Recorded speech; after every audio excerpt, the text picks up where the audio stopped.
15-июлга карата күндүн маанилүү жаңылыктары.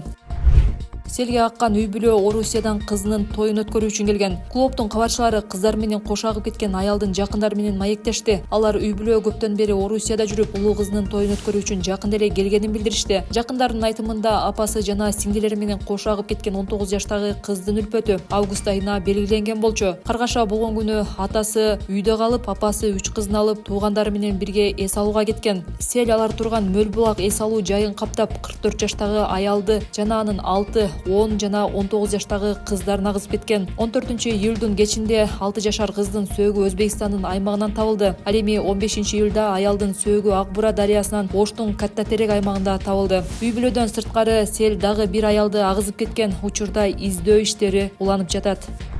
Сел агызып кеткен дагы 2 кыздын сөөгү табылды. Сел агызып кеткен 19 жана 10 жаштагы эже сиңдинин сөөгү табылды. Бул тууралуу өзгөчө кырдаалдар министрлигинен билдиришти. Маалыматка караганда алар 14:30 чамасында Өзбекстандын Анжиран шаарынын Шахронсай сайынан табылган. Алардын сөөгү Анжиран шаарынын мейитканасына жеткирилди. Буга чейин кыздардын 6 жаштагы сиңдисинин сөөгү да аталган суудан табылган. Ал эми 44 жаштагы апасынын сөөгү Ак-Бура дарыясынан Оштун Катта Терек аймагынан табылган. Учурда дагы бир аялдын сөөгү изделип жатат.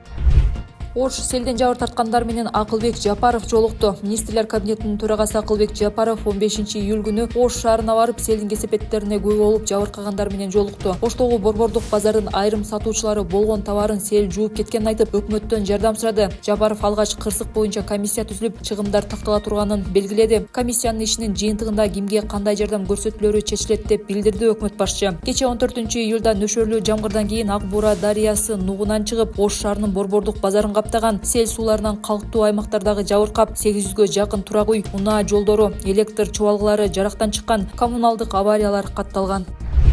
Сүрөт баян. Кара Суу районундагы селден талкаланган үйлөр. Өзгөчө кырдаалдар министрлигинин маалыматына ылайык, Ош облусунун Кара Суу районунда сел эң көп объектилерди каптаган. Сел суулары 94 социалдык объектти каптады. Алардын арасында 4 мектеп, бала бакча, 2 оорукана жана 642 үй бар. Клубдун журналисттери Кыргыз чек айылына барып, табигый кырсык келтирген зыянды жеринен көрүштү.